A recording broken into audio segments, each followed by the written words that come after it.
You're listening to Nice-ish, a podcast about reality TV and your opinions, with your hosts, Cindy and Grace. Hi, everyone, and welcome to episode 19 of Nice-ish. I am here with my co-host, Grace. Grace, anything new going on? No, nothing much, but, Any new texts? Oh, God, is that... Yes, new text from you. So, last night, it's probably like 1:30 in the morning. I'm in bed. I'm not asleep yet. And yes, we text in the same house. We text at night sometimes. But at this point, I thought you were asleep. I wasn't sure. And I'm laying in bed, kind of on my phone, half asleep, half on my phone. And I kind of felt something like tickle my leg. Shut up. I'm like, so I kind of reached down. I'm like, what's this? You know, it scared the shit out of me because I grab it and pull my hand up. And the only thing I can see was from the light of my cell phone. And I swear to God, it looked like a spider. And so... Keyword, look like. And so I throw it because I'm kind of like rubbing my fingers together like, what's this? And it's kind of bouncing around. So I throw it. I jump out of bed and turn my light on like immediately. And then I start looking for it because I'm like, fuck, I threw this in my bed. Mm-hmm. It's in my bed. I could never sleep in this bed again if I don't find this spider. Understandable. Yes. Yeah, everybody understands that. So after about 10 minutes of looking for it on top of my comforter, then moving the comforter, looking between the sheets, looking under the sheet, like everywhere, I could not find it. Mm-hmm. So I text you that gif of that cute little boy who's getting interviewed for like his first day of school. And she's like, how's it going? And he's like, good. And then he just starts crying. Yeah. So I text you that and nothing at first. That was what you had first texted me. And then I'm like, oh, did she mean to write a message before that? So I'm just kind of waiting for your next message. I'm like, what happened? My next message says, I think I lost a spider. And then in all caps, in my bed. And you write, oh my God, are you serious? Yeah. And I'm like, in all caps, help me. Not dramatic at all. Say it like the girl from Princess's Long Island. No, I'm not going to do that.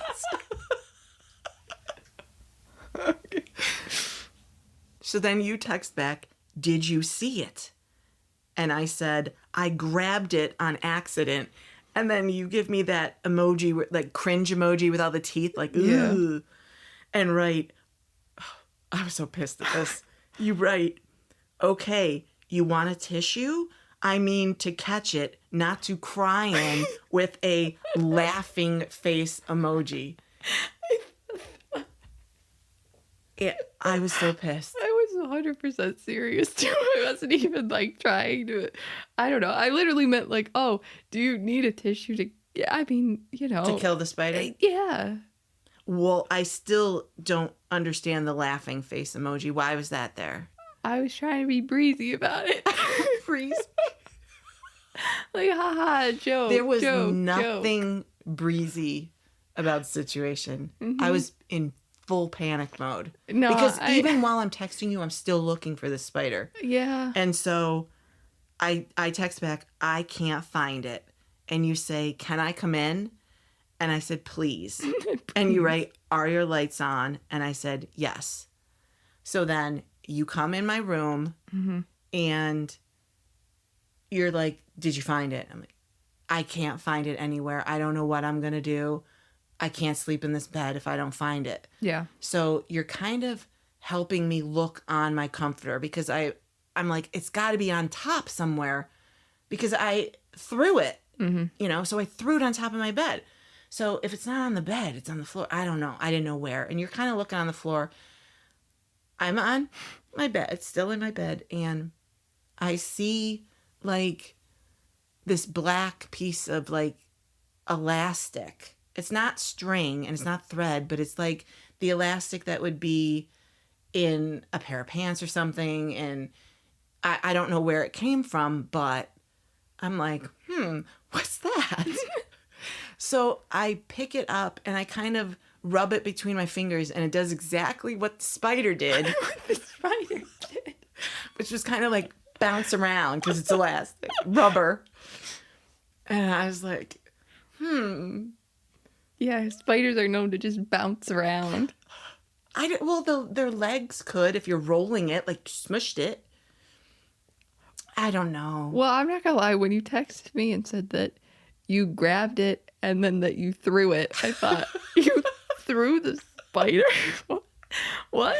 Can you do that? Can somebody just like you picked it up and threw it? That seems weird. It was between my fingers, but I realized in that moment that my spider was probably this rubbery, stretchy, elastic piece. Case closed. Yeah. Yeah, I got up out of bed for that. Yeah, I was relieved. My God. Yeah, honestly, I'm glad that's what it was because I would have been nervous if it was my bed. Thank God it wasn't. But I mean, I would have been scared too. So I get it. So anyway, I was able to sleep in my own bed. I didn't have to bunk with you. You would have been like, bitch, go down on the couch. You're not coming in here.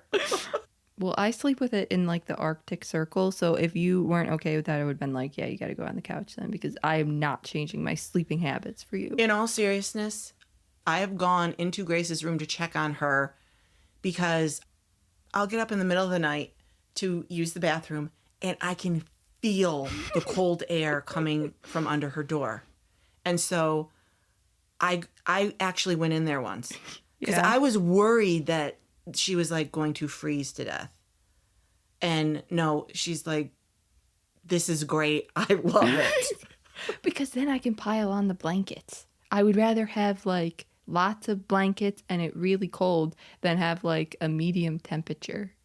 I think I could see your breath though. It was freezing. Well, yeah, it was pretty cold. Yeah, I think it was like 40 degrees because it was like outside and I had the fan in my window. I mean, I like a fan as well. I actually like it for the noise, but then when it's colder out, it does feel good for a while. But I always take mine out. Right before I fall asleep, I usually take the fan out because I don't want to wake up when it's 40 degrees in my room.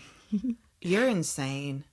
You know what? This actually leads into another funny story that happened at night with you and me because I was on my phone and I was like, I really want to listen to music and I don't have my headphones in here. You were using them to edit our podcast, I believe. Okay. So they were still sitting on the desk. And so I was like, oh, shit. Okay, well, let me just go in and get them. That would be fine. Mm-hmm. And I had knocked on your door and then I opened the door. I did not know that you had headphones in too. And I'm open the door. I see the light of your phone. I see your face. Mm-hmm. And I'm like, Mom. Nothing. Didn't get anything. So I'm like, okay, that's weird. I feel like I said it kind of loud, but anyway, not gonna worry about it. So I come in and I get closer to your bed and then say, Mom, nothing. Still nothing. I thought, what the hell? Is she just ignoring me? This is so rude. So I'm like, okay. So then I go to your desk. Then I realize I'm like, okay, well, now I actually really can't say anything. I can't touch you because, my God, if I touched you, it would be like, who's in my room? Because I had my own headphones in. Yeah. I was watching old Married to Medicine clips. I was so into it. I didn't see you come in because my phone was so bright. Yeah. And it's right in front of my face. Right. So I didn't see my door open. I didn't see you come in. And I vaguely heard something. Well, you know what that sound was I had my laptop also in here. And it was on top of my headphone case. So I'm like, oh, shit, let me just try to slip it out. And the laptop kind of hit the desk a little bit. If there was a sound, you didn't move. I heard it. And I kind of stopped for a second, but then I'm like, eh. Well, because I realized, though, I went into stealth mode, and I realized that if I make too loud of a sound and you look up and you see somebody, A shadow. yeah, that this was going to be bad for all of us. That is my worst would way to die. That is literally my worst way to die. So that somebody in my room. I know. So I get it. And I didn't want to cause that pain on you. Okay. I didn't want you to be scared. If you had just heard me the first time. So then I got my headphones. I walked out and then I texted you. You did. About 2 minutes later, I said, did you know that I was in your room at all? Did you know? And you said no. I'm like, no, what? And so I got up and I actually went in your room. I'm like, what are you talking about? I'm like, and then you told me the whole story. And I'm like, oh my God, I thought I heard something. But like, I would have had a heart attack. Well, I know. That's why after I had said mom a couple of times and I knew that you weren't responding, I'm like, okay, I will really, really scare her badly if I don't. But I wanted the headphones, so I... You should have texted me first. Actually, that's our rule now. That is the rule now, yes, because of this incident. Yes. So it's like, if I want to come in, I'm going to text her just because I don't know if she's awake, if she can hear me, whatever. So, yeah. I am going to open the door and I am going to come in. Can I come in? You even said that when I'm like, I'm looking for the spider in our text. Yeah. Can I come in? I'm like, yes, help me.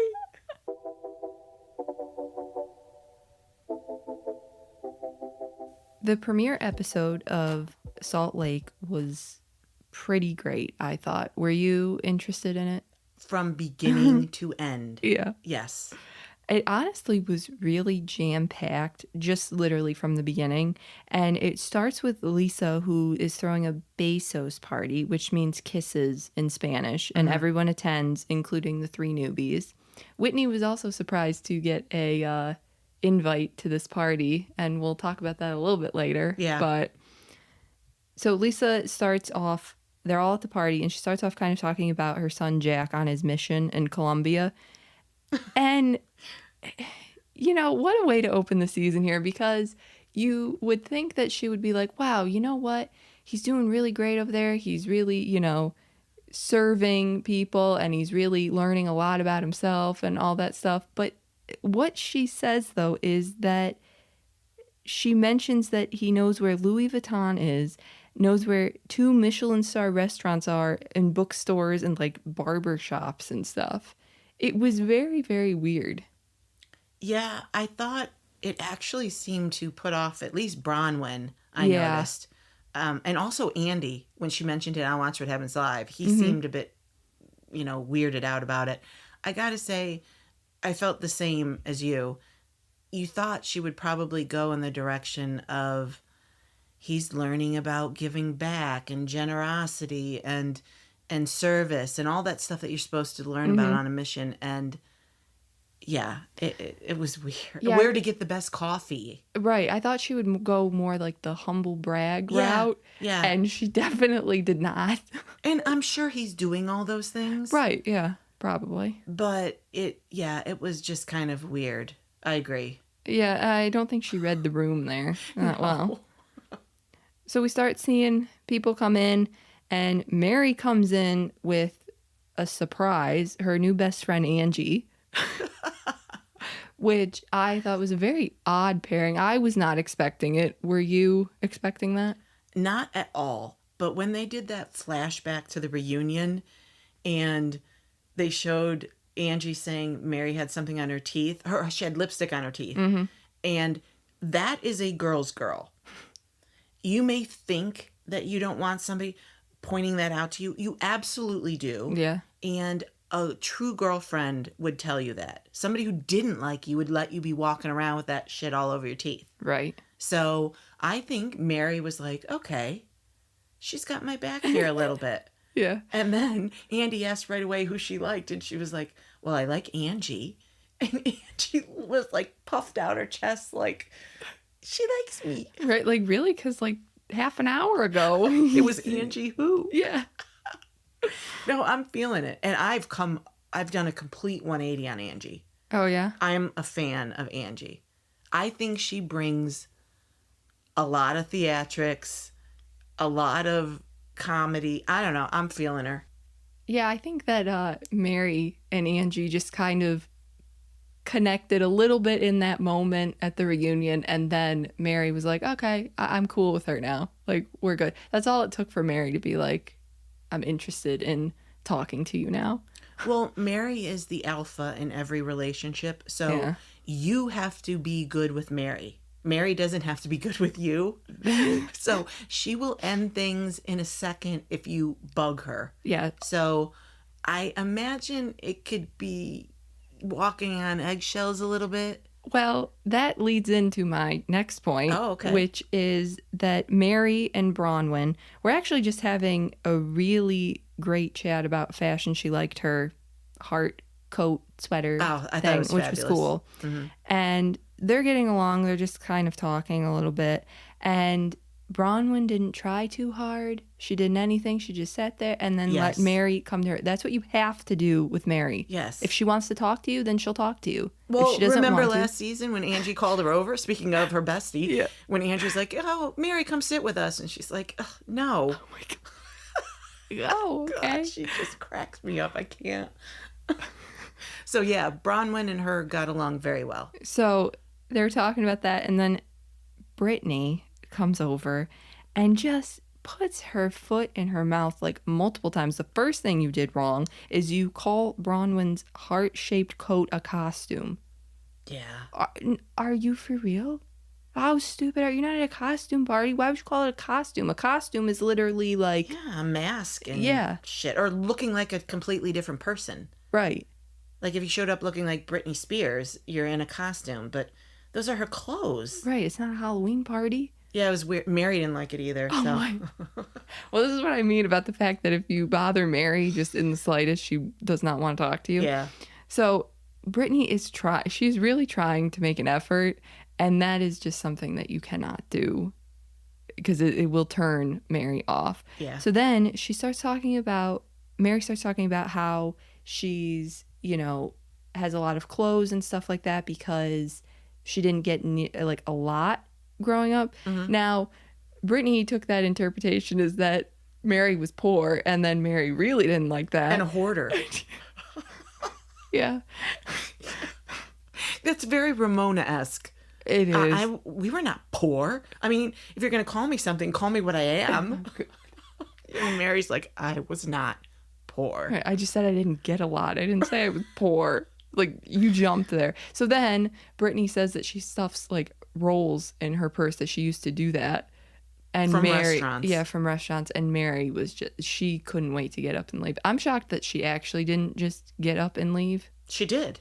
No, I know, in the middle of the conversation, though, I mean. Yeah. Because I wouldn't have put that past her. Because Bronwyn was actually somewhat sympathetic and Yeah. was just like, oh, well, it's probably okay if you need to do that. And Mary's like, no, never. I would never do that. She's not giving her an inch. And then they cut to a confessional of Mary where she's like, she said that she put them in her purse. So this must have been like recent. Like, you must have been an adult because no little girls carry purses. Oh, she's even funny when she's not trying to be. Actually, she's never trying to be funny. No. Oh, yeah. She's 100% serious. Yeah. And she's always funny. Oh, my God. Yeah. So then we see a confessional with Brittany talking about her on-again, off-again relationship with her boyfriend, Jared Osmond, who's the nephew of Donnie and Marie Osmond. And Heather had a super funny line that dating an Osmond in the Mormon community is like dating Prince Harry. I chuckled big Yeah. time with that. Yeah. It was a clever one. It was a good one. It was It is well fun, executed. because I mean Donnie and Marie, yeah, the Osmonds are known for being Mormon, so that's probably the most famous family I've ever heard of. That's Mormon. Oh, that's more okay. Yeah, so Brittany mentioned that they've dated like 19 months or something, but have broken up like 16 times. Girl, Why?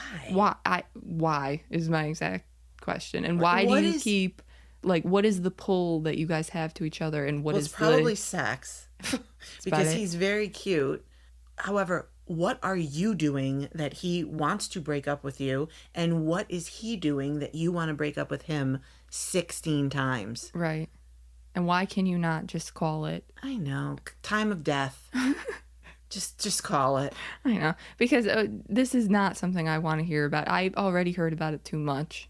And I don't need to hear about it again. Yeah. In any episode. I'm good. It's weird. Agreed.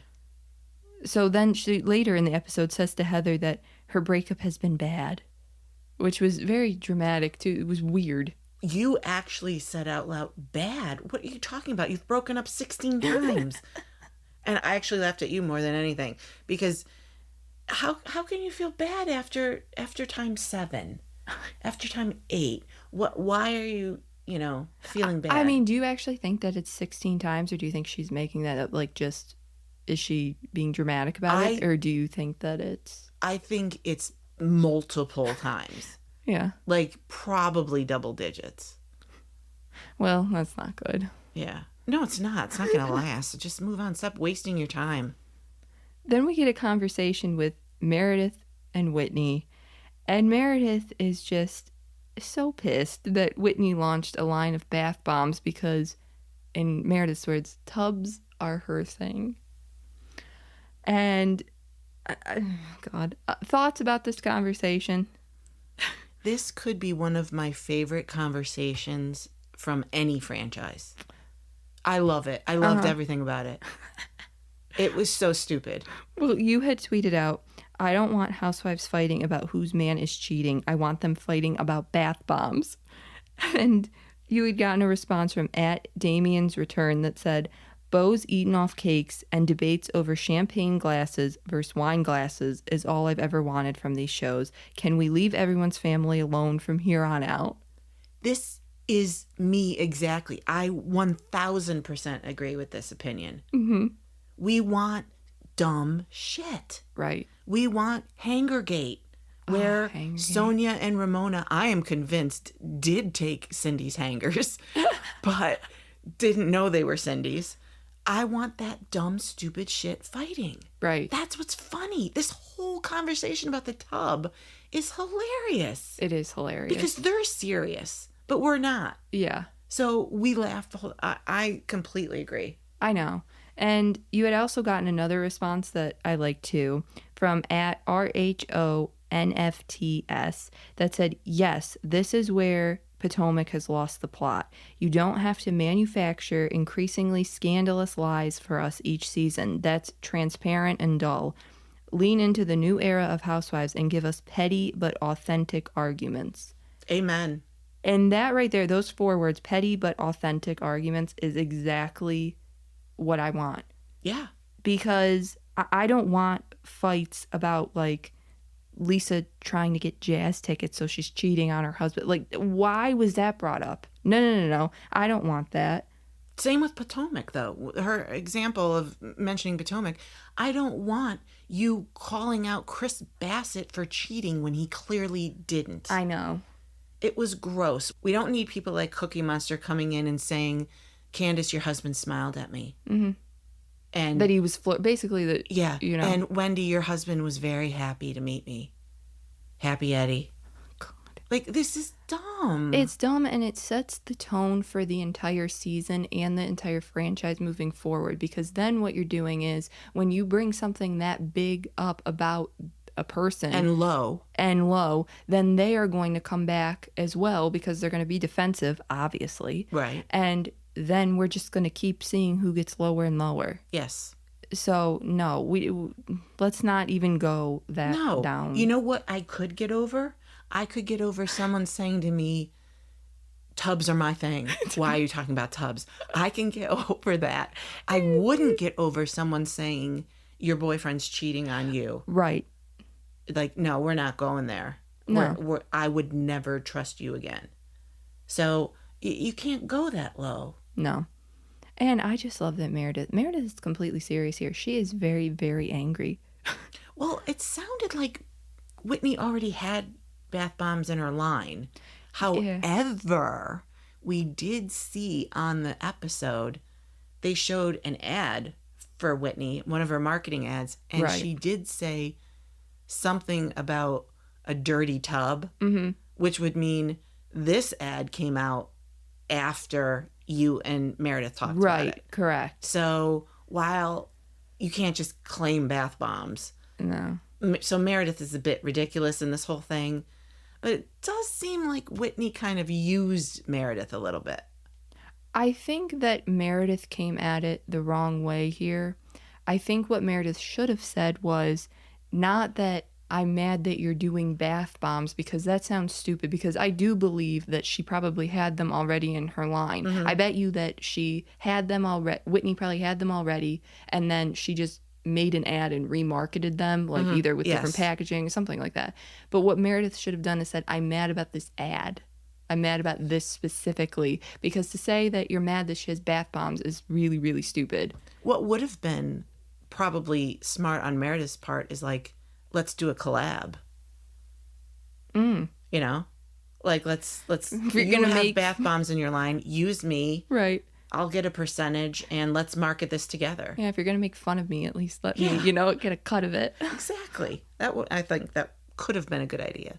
But they don't like each other, so it probably, wasn't going to I happen. just think it completely caught Meredith off guard, though, when Whitney's like, I already sell bath bombs. And, like, the look on her face, like, she started, like, literally just didn't look like she knew what to say. Like, you didn't look that up before you came? You didn't have your ducks in a row? Yeah, I know. Yeah, that was embarrassing. Or, you know what? The whole conversation was embarrassing, but that was funny. And then what did Mary say about it after? What was her commentary? I don't trust tubs? Is that what she said? Yeah. I love her. Well, somebody who did have their ducks in a row was Angie. And she was very ready to talk to Meredith. Actually, kind of just barges her way in. Like, literally, Whitney and Meredith are still talking. Yes. And you just see her pop up on, like, the side of Whitney there. Excuse me. And just start talking. Yes. Like, what? No, like, Meredith's trying to look at Whitney and deal with her first. Yes. And then now I got you standing here. God, that was funny. It really was funny. So Angie comes up to Meredith and tells her that she heard Meredith was looking for an apology from her, but that she also wanted an apology from Meredith. But she did not stop there, and she pulls out of her purse this giant-ass scroll and just proceeds to read a bunch of things that she had written down that Meredith did to her and that she wants an apology for. Would you care to hear the reasons? Yes, because I studied that scroll.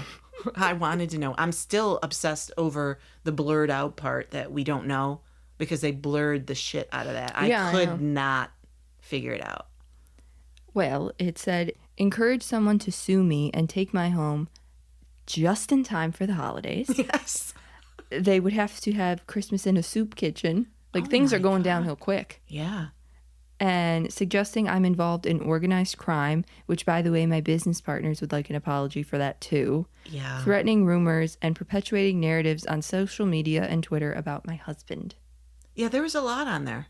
What was that, 5? Yeah. 5. I can't count. Yes, 5. Yeah. She had 6 things on there, including the blurred one. Out, but yeah. And I'm sorry, those are all kind of valid. I mean, what are your thoughts on this, though, with her coming literally with a scroll? Well, earlier I had said theatrics. That's what this was. It was all theatrics. It was funny as fuck. I'm sorry. I like Meredith. Like, I like both of them. I have no problem saying when somebody shades somebody really well that I really like. Yeah. I'm going to say it. And Angie, I thought this was hilarious to me. I love a good prop. I do too, I think. Usually. Well, I usually like a prop, but Kenya with that megaphone was a huge mistake. Oh, she had a scepter too. Oh, yeah. Multiple props. Multiple props that got her dragged, literally. Yes. So literally. Props aren't always good, but in this case, the scroll was hilarious to me.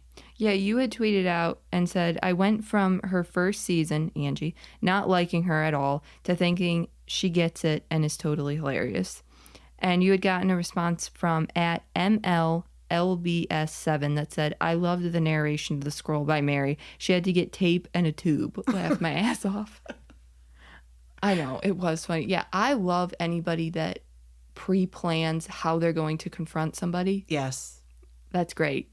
Because that means that you're thinking about it and you are ready to confront the person. Yeah. And so much so that you are going to go to a craft store and you are going to buy all the materials necessary that you need. Yeah.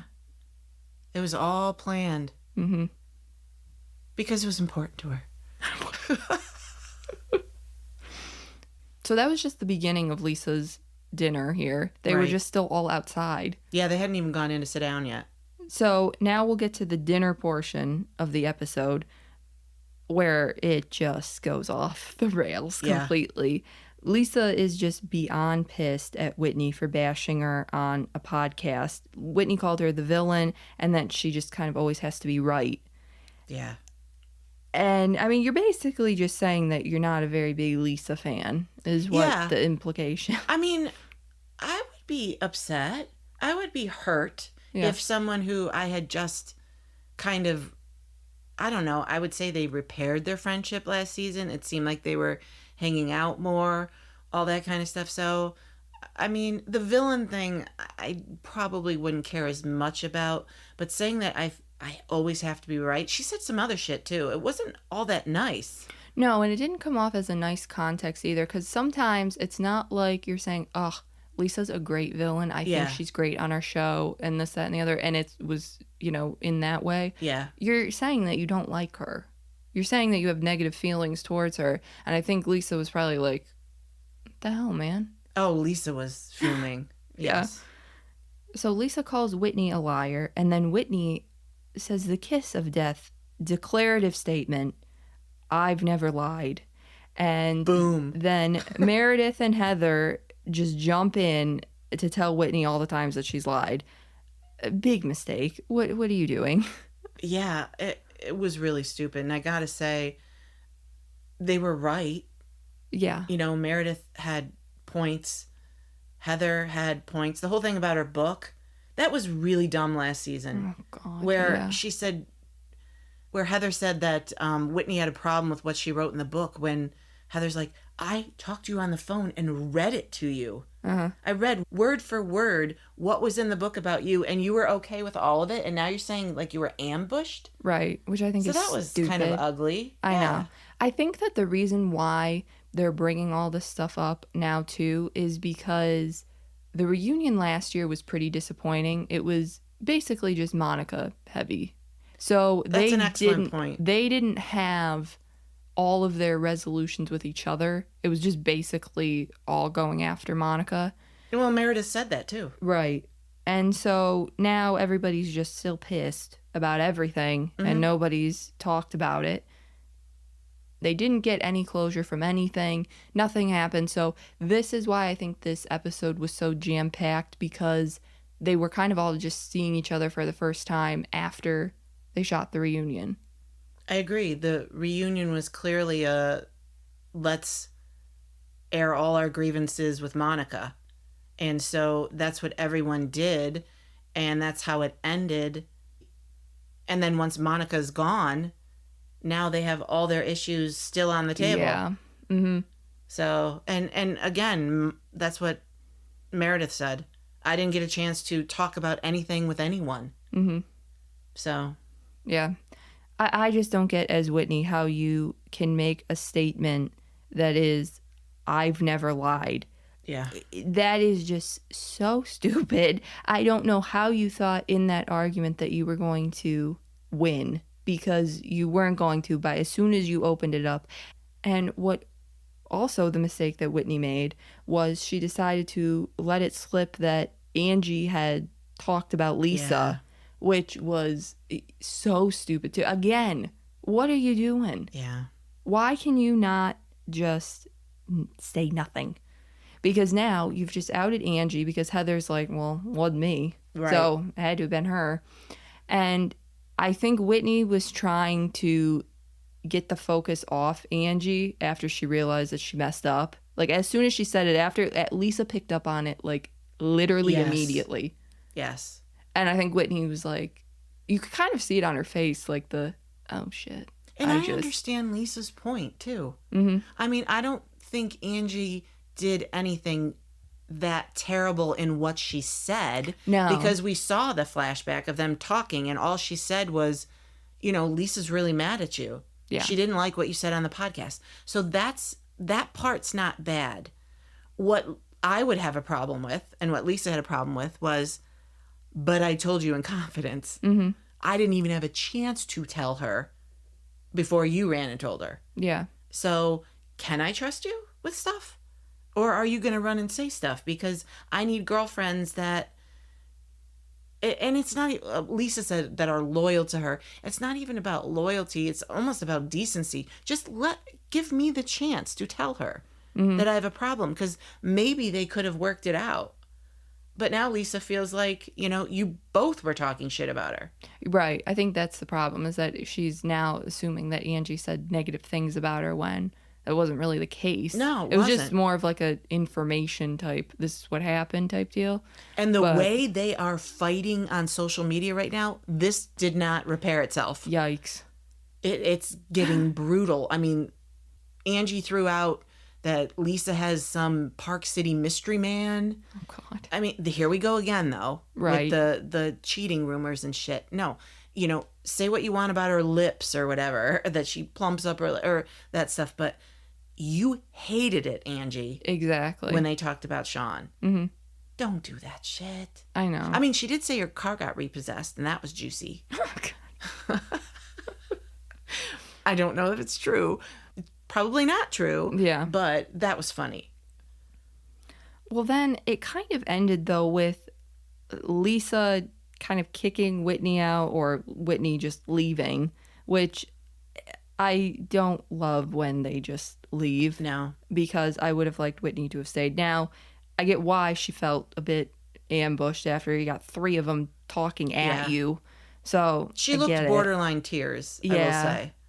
So she probably cried in the limo. Probably. But then at the same time, it's almost like this was like a reunion for Whitney. Like everybody was going to air their grievances with her. And I don't think that Whitney knew that she was coming to that and was a little bit caught off guard. Yeah. So, Girl, don't start what you can't finish. No, I know. So, ugh.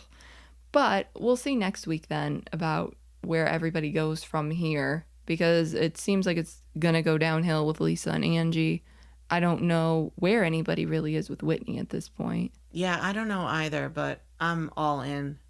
I'm super excited. Yeah, I'm really excited too. I think it's going to be a really good season. Same.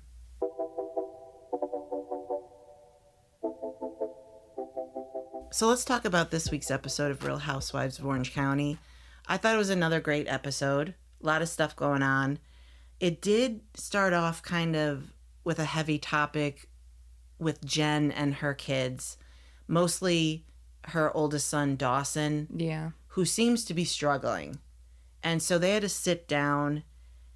And he's having a lot of issues living at Ryan's place, because Jen moved her and all her kids into Ryan's house. And he mentioned that now he has a curfew. He's been ignoring Jen's calls. Mm-hmm. And when he does answer, she'll tell him to come home for dinner, and he doesn't show. And so she's like, what's going on? And I had tweeted out, this is a hard conversation with Jen and her son. He literally said, I feel closer to Dad than you. Yeah, that was sad. Oh, yeah, that kind of broke my heart a little bit for both of them. Mm-hmm.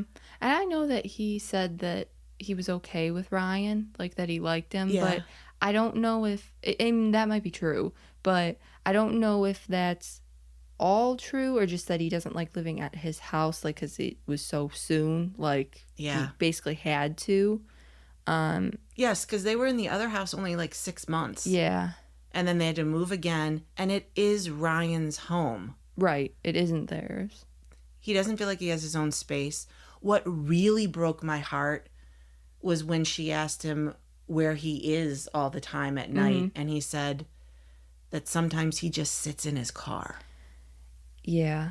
So it's literally like you're not even with friends. You're not actually just with anybody. You just literally are sitting in the car and want to be by yourself and just don't want to Be there. be there.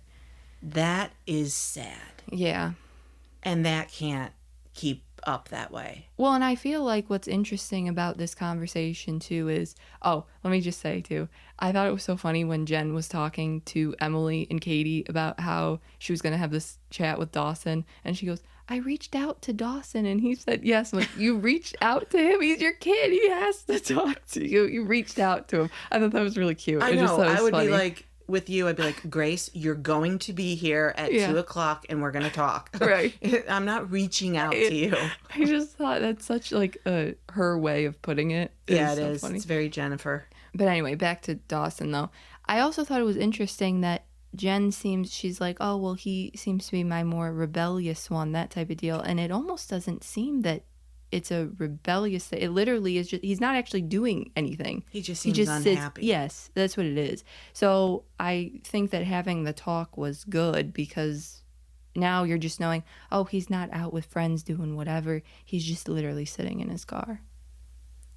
And if he's going to be happier at his dad's, who is literally a 1-bedroom apartment, but his dad's willing to take him, then see if that's where he's going to be happy. Mm-hmm. It's unfortunate that Jen didn't have the place of her own, because then it would be like Ryan comes to visit or comes to stay. Yeah. But Dawson would have had his own space like he had. Right. Well, after that tweet, I got a response from @TheRealMsGlover, who said, that was so raw. My heart hurt for her. Teenage boy, the eldest, a mama's boy. Then there's this new boyfriend, and he's setting the rules. Naturally, being a teenager, he doesn't understand that he has rules in this man's house. I think he lives with his dad now, but still, listen. You know, as a mom, you just want your kids to be happy. Right. Do you actually know where... does the dad live in Orange County? Is he here? He has to be. That's the thing. Because I don't think he has to be here. Because it's not like a Katie situation, right? Where like the one son is just, in like Atlanta or like farther away. I don't think so at all. There's no way that he could see him all the time like he's doing. And at one point Ryan had said that her ex picked them up from school.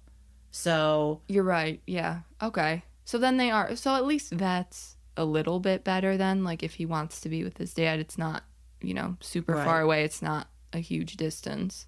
Yeah, as far as the tweet goes, though, I think that it's him being a teenager and being the oldest, the fact that you've never had any of these rules before, and now you're in high school and you're getting told all these rules now is probably a bit of like a wake-up call. Yeah, and it's just kind of like, what? I could do all this. And who's Ryan to give you those rules? Right, because like you're not my dad. No. And you're not actually married to my mom, so you're not anything. Right. You're not anything to me. Yeah. So, yeah, that would be very hard. And I think Jen is probably super sweet about all this, but let's face it, she hasn't handled things wonderfully. No. With her finances and stuff. So these kids have moved around a lot, and in high school, that's literally the last thing you need. Right. And for all your friends to see it on TV. I know. It's a little embarrassing. I do think it was a good conversation, though. I'm glad that they had it. I think it was needed. And it was very vulnerable. Yeah. So I'm glad she showed it, too. Then we go to the big part of the episode, which is Jen hosting a party for all the girls at her new place over at Ryan's. And Emily finally shares with Heather that she felt singled out because she was the only one walking in Heather's fashion show that had to bring her own pair of pants. And she tells Heather that she was crying in the bathroom. And at first, Heather's very sympathetic, I thought. And she looked sorry, and she said, I'm sorry. I never meant to make you feel that way. I apologize. Emily clearly needed to get it all out, though. Yeah. And so she kind of kept going on about her feelings. Uh-huh. And the more she talked, the more you could see Heather getting defensive. Yes, exactly. So did you understand where Emily was coming from? Or, how do you feel about this? Well, I definitely understand why Emily feels the way she does. It would be hard that, wait a minute, why am I the only one that had to bring my own pants? You have pants for everybody, or outfits for complete outfits for everybody, and I had to bring my own pants. Why is that? At the very least, you could have had a pair of pants for her. Right. But I think that, listen, Heather is just always has that air about her, about, kind of, not I'm better than you, but what's a little bit snobby, a little bit, condescending, thank you. And even her apologies sometimes can seem that way, and she doesn't mean to. I swear I don't think that she means it. It's just literally her air about her. Mm-hmm. And I do think that she was genuine, and then at first. Right. And then, as Emily kept going, because I think that Heather, even though Emily said that it wasn't malicious, I think that's why Heather kept getting defensive, is because Emily kept talking about it. Yes. And then she's like, well, now it seems like you are, saying it was, like I did it to you on purpose. Mm-hmm. And I don't know. And then Emily brought Alexis's name into it by saying, you put Alexis and I in the same exact dress. And she's in a size 2 and I'm in a size 12. Mm-hmm. And she didn't really appreciate that. I get it. If you're seeing 2 women standing up there and there's that big of a size discrepancy and you're looking at the same exact dress, I don't know. I'm going to say I thought Emily looked great in that dress. Yeah, I thought it fit her perfectly. Mm-hmm. So I kind of understand a little bit about where Emily's coming from with being in the same dress, because she lost 40 pounds. She was feeling fantastic. And then you put her next to someone who's a size 2. And it's like, I can't compete with that. Well, you want to know what I'm thinking about just now that I didn't think about before is, at a fashion show, why would you have 2 of the same dress? Why would you have somebody who has 2 wearing the exact same thing? I'm guessing because she's not really a fashion designer. It's meant to raise money, so we're going to put together different looks. And, I mean, Emily didn't need to wear 3 different looks. That was another weird statement Heather made. Yeah, that was weird too. She said something like, I gave you 3 to let you shine or something. And I'm like, what? That sounded a bit in the moment, on the spot. Like, I'm just going to throw this at the wall, see if it sticks, because I'm not sure that was the point. Well, because my apologies are a bit condescending, so I'm going to, add this extra reinforcement onto it to make it, sound like I'm really serious. Her apologies can be a bit cold, I guess, but you know what? She gave you one, and I think she meant it. Right. That's the thing, too, is that, I do think that she meant it at first. But the funny thing is, she mentions Alexis's name, and then Alexis, the dingbat that she is, thinks Emily's coming for her. And her whole point was, you look great. Yes. You're a size 2. Right. You're tall. You're naturally thin, I think, because she doesn't look like she's changed at all in 15 years. And so I have to work at it. You don't. And we're in the same dress. Mm-hmm. But Alexis doesn't get it. Even Jen at one point kind of raised her voice. She's like, no, she's saying you're pretty. Right. Like, that. Infuriating. Oh my God. And she just made things 10 times worse, because now we're dealing with you talking and now we're dealing with you talking. Yes, just don't talk. Please stop. But no, it's like now we're dealing with Alexis talking, and Emily's trying to talk to Heather, and Heather's trying to talk to her, and then you just made everything just so like scaled up to a 10, and it didn't have to be, I don't think. Yeah, I just think that Emily had it. Mm-hmm. She's fighting with Heather. She's not feeling heard. Right. And then you got Alexis bringing this fake argument up because she just doesn't understand. And one thing Emily can be really snarky on is intelligence, Yes. because she's an attorney. She feels like she's very intelligent. So if you're not getting what she's saying, she has no problem calling you out. So at the very end, when she's had it and she's getting ready to leave, Alexis brings it up again. Oh, God, I know. And Emily yells out on her way out the door, "Shut up, Alexis. Go fuck John some more, you fucking idiot." Oh my God. I could not stop laughing. What a goodbye. It was so funny to me. Like she was done. Yeah. I'm just done. And you're chiming in again. I'm trying to talk to Heather. I'm done. Right. And then that one was a good one. And I also liked Emily's statement too about how when she was talking to Alexis about how, like, you're just a friend. Oh yeah. Like, please stop. You are not a housewife. You are just a friend of.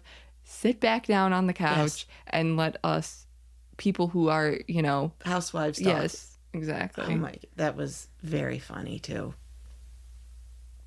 So then we get a sneak peek for next week's episode, and we see Tamra drop the bomb for the first time about Ryan and his mess with the FBI. Yeah. And apparently it stems from Ryan going on a podcast while Tamra was in Scotland filming Traitors. Mm-hmm. And when she gets back, she hears that he went after her and Eddie. And I'm not really sure why Eddie, first of all. Oh, yeah. But I'm not sure why Tamra, because Tamra and Jen at this point had been pretty good. Right, yeah. So, And Ryan, you stupid piece of shit. What are you doing? Why? Why on earth? And for somebody that has as many skeletons in the closet as he does, why are you talking about anybody? Why are you talking about Tamra, first of all? Because you know that she will not hesitate to bring it up. Yeah, she will come for you, and she will come for you hard, and you've learned nothing. So well, this is my biggest issue with social media, too, is because people like Jen, all of a sudden, because Ryan's going after Tamra, Ryan is this hero. And I have a huge problem with that. Separate things that are true and not true. Right. And Ryan is a fraud. Yes. He literally was taking money that was meant as a payment to someone who had a gambling debt. He was taking that money and he was using it to gamble with to make his own money. Like, stop with him being a hero or a good guy or whatever. That's disgusting. It is, and I don't like when the men get involved at all. You're not on the show, dude. You are not part of the cast. You are not a housewife. Do not get in the women's business. I realize that Tamra was talking about you last season. I get it. But we're all shitting on John Jansen for talking about Shannon and doing all this stuff. I feel the same way about Ryan. Stop. Yeah. Because you look like a huge ass. And what she said was that he cheated, and he did. And he did, yeah, exactly. Actually, what she said wasn't wrong. Right. And her delivery's always off, but yeah, he did. So he's gross, and he would have gone to prison if he didn't decide to cooperate with the FBI and become an informant. So this is the guy you're loving now? I'm sorry. That's super judgy. Yeah, I don't know. I like Jen. I like her a lot. I think that the reason why that they're kind of together is because she's in a bit of a bad situation. He's got really no one else, I guess. I don't know. He seems like a bit of a love bomber. I don't know. Yeah. And Jen seems vulnerable. I'm not in love with this. I wish she'd find someone else. Honestly, I wish she'd kind of get her shit together and be like, I can afford this place. I'm going here. Mm-hmm. We're doing this, and have the boyfriend on the side. Yeah. But maybe Housewives will finally do this for her then. Maybe she'll get enough money from this. Hey. What? Let's put her on the show with Luann and Giselle. Oh, yeah, that The Love dating Hotel show. or something. Yeah, let's put Jen on there. I'm all for it. I mean, if Ashley can be on it and she's yes. married, Right, then anybody can. then, I mean, who cares if you have a boyfriend? Everybody is an option. That's the motto of Love Hotel. Everybody's an option. Okay. God, the show writes itself. I know. I love it. I'm here for it. Okay. I'm ready. Done.